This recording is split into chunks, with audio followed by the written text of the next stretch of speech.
Internet. Today I've got another book talk video to share with you guys. And today we are talking about Verity by Colleen Hoover. Now I'm a bit confused about when this book came out. I was looking online. Some places says it was released in 2018 and then some places say it came out the end of October 2021. So I don't know if it was a re-release from 2018, but that seems weird to re-release it so soon after it was released. I don't know when it came out, but Amazon's telling me the end of October 2021. So I had a recommendation on this channel in the comment section to give this book a try. So I did. I've read one other Colleen Hoover book called Without Merit. I read that a few years ago, I guess. It was fine. Nothing to write home about. But I knew this was a thriller and I love me some thrillers, so I thought I would give it a try. So what we're going to do for this book talk is first I'm just going to give you a synopsis of what the book is about. Then I'll give you a spoiler warning. And then we'll talk a bit about spoilers and talk a bit about how we're feeling about what happens in this book. So yeah, click away when we get to the spoilers if you don't want to be spoiled. But if you want to have a chat, stay and we can talk about it in the comments. All right.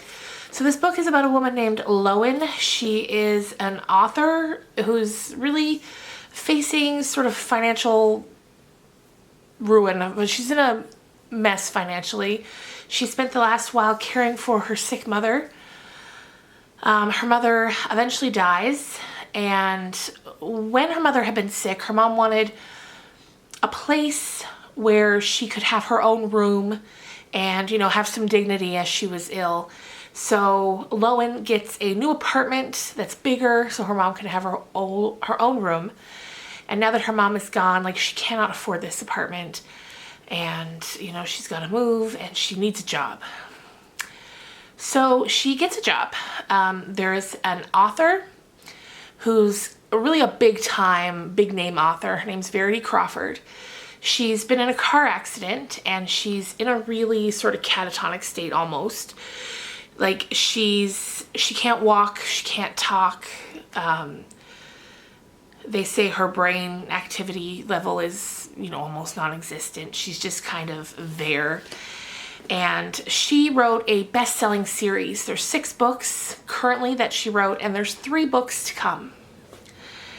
And they're looking for an author to take over and finish the books for her. After a little bit of back and forth, they decide, she decides to take the job. They sign the contracts, and this involves her going out to the home of Verity Crawford and her husband, Jeremy, who was at the meeting with them while they were, you know, working over the details.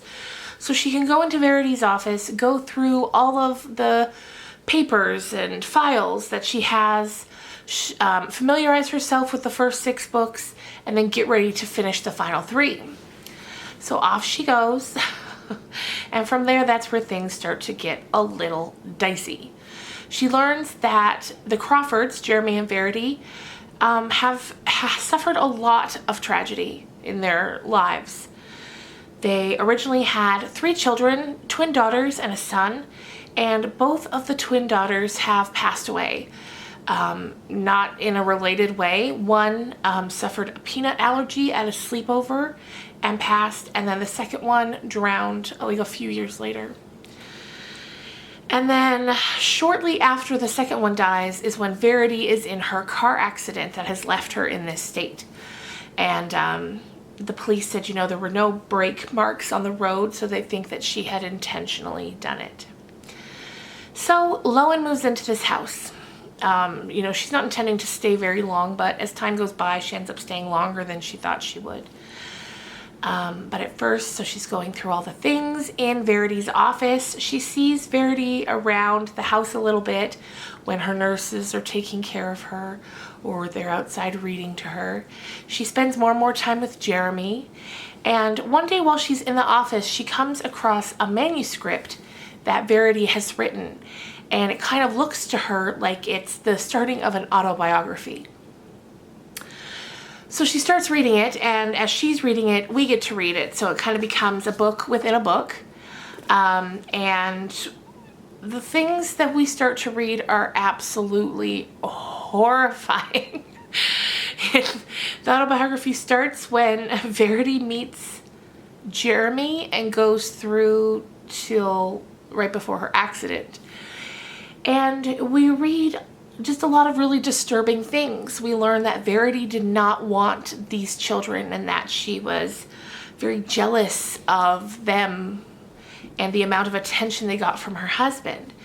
And we just read, I won't get into the details, but we read all kinds of horrific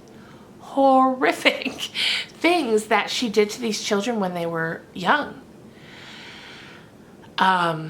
So definitely, if reading about child abuse is something that's going to really disturb you, don't read this book. Just want to put that out there. So, she doesn't know what to do at this point. Should she tell Jeremy? Should she not? She doesn't know what to do. And then to top it all off, she starts thinking that she sees Verity around the house, lurking, moving a curtain. And she starts to get suspicious of what is going on there. So that's the basic plot. From there, it's, discovering what is in this autobiography, what really happened to those kids, and then what's going on inside of this house. Because as time goes by, Jeremy and Lowen are getting closer and closer, and eventually they begin a relationship, an intimate relationship. So here's where I'm going to tell you to click away if you don't want spoilers. Before you go, though, let me tell you, I couldn't put this down. I could not put it down. I have a lot of thoughts and questions that I'll get to at the end once we do the spoilers. But if you want something that will keep you engaged, keep you turning those pages, this is definitely that. It becomes a race to get to the end to see what's going to happen. So yeah, would recommend, I guess, for that. But we'll get to the full feelings now in a minute. So from there, things get crazier, and this is spoilers now, of course. So some of the things that are detailed in this book that Verity has done to the children is absolutely insane. But the one final big one is after one of the twin girls, the first of the twin girls, passes away. The only child that Verity had any sort of bond with, she becomes obsessed with the fact that she thinks that the other twin did it. And in the end, she drowns that other twin, sort of as punishment. And then she drives her car into a tree.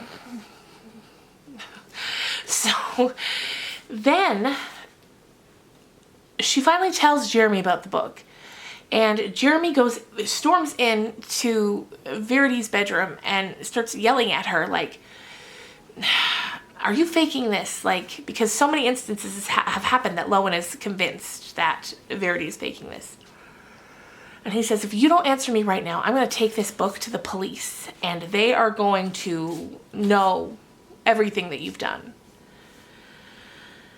So Verity's like, okay, I was faking. And then Jeremy kills her, and Lowen helps him. And then it's like, well, now we can be together. It's very abrupt in that ending, in that part of the ending. So then they make it look like she died in her sleep, which was one of the things she talked about trying to do in the book to one of the kids. And so then it's 7 months later. We get this final flash forward. It's 7 months later.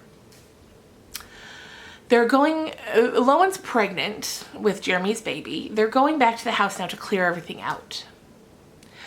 While they're doing it, she gets a tip from their third child, their son Crew, that their mom had a secret hidey hole under the floor in the bedroom. So Lowen by herself goes up there and looks in the hole, and in there she finds a letter. And in the letter, she sort of confesses not what she did, but what she didn't do, kind of. She tells him that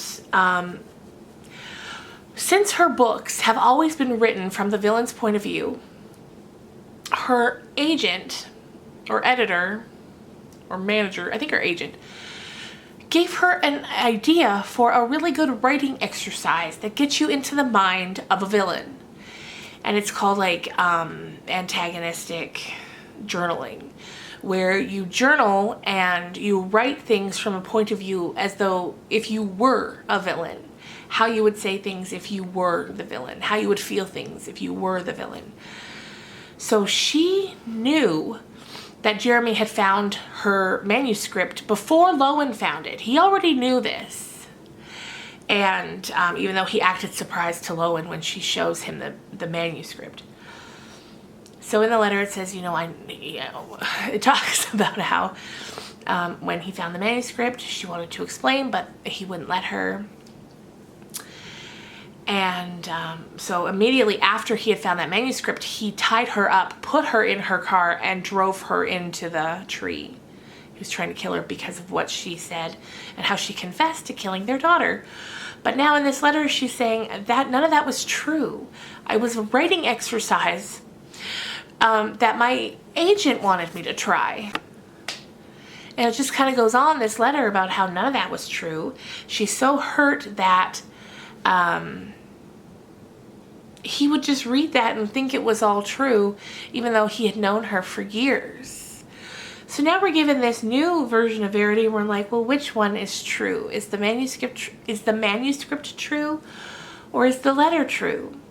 And the only person that really knows is this kid, Crew. He's like 5 years old. He would be the one that would know, because he would have been there for the boat scene when the second twin drowned. So, I have so many questions at this point. Why wouldn't you label it antagonistic, journaling exercise, so that people knew what they were looking at? And they probably wouldn't read any further than that for the manuscript. I don't know. I don't know, you guys. So I thought that was, when I got to the letter, I was like, okay. It was fine. So then Lowen just destroys the manuscript, the letter, flushes it down the toilet, and never tells Jeremy about it, and off they go to have their life. And then that's the end. Like I said, it kept me engaged. I was turning those pages. I could not wait to find out what was happening. I was a little surprised when that's what was happening. I kind of kept thinking that it was going to be Jeremy. But somehow it was Jeremy was the mastermind behind it. Like he had written the manuscript to trick Lowen and then to get her to help him kill Verity so he could be free. That's where I thought it was going, but it didn't go there. Hi there, it's Editing Shannon here. I also wanted to add something that I forgot to say in the video. So Verity was faking her injuries the whole time, because she was scared that Jeremy would try to kill her again if he knew that, she had recovered, finally. But how do you fake, those kind of injuries? Because, there were brain scans and there was very little brain activity. How do you fake that? You can't just lay there very still. Your brain doesn't just stop showing activity. So that really, I thought that was weird. But I enjoyed it. It was, fast-paced, very readable. I feel like you don't really get to know the characters at all, anything about them, because when we're getting kind of the backstory, which is not true, we now know, from Verity in the manuscript, you're like, oh, but you don't really get to know them at all as people. You don't know any of these characters as people. You know that Jeremy's handsome and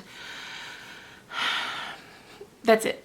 You know that Lowen used to be a writer and she sleepwalks. We know that Verity is a writer. We know even less about Verity, which I kind of like that. I like the, that we don't know much about her. But the other two, I feel like we should have some kind of know something about them. And it could be that for me, I really love character-driven novels where you know those characters inside and out, whereas this isn't that. I don't know anything about these characters, except that they're all kind of not great.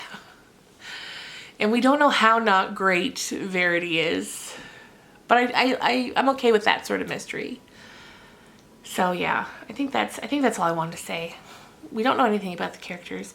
Why wouldn't you have labeled that journal as what it was, an exercise in fiction, if that's the truth? Yeah. I guess that's it. All in all, you know, I had a fun time reading it. I'm glad I read it. This now is my second Colleen Hoover book. I don't know that I would read another one unless, you know, I got recommendations from someone again like this. So if it was you that recommended this to me, thank you. I enjoyed this very much. Yeah, it left me with some questions. But I enjoyed it. So thank you guys so much for watching. We're in the week now between Christmas and New Year's. That's sort of no man's land where nothing means anything and days, what day is it? Nobody knows. But I hope you're having a great day. I don't know if I'll see you again before New Year's. Probably not. So let me wish you a very happy New Year's. Be safe. Be safe out there. And stay warm if you live somewhere like me that it's very cold. Bye, guys.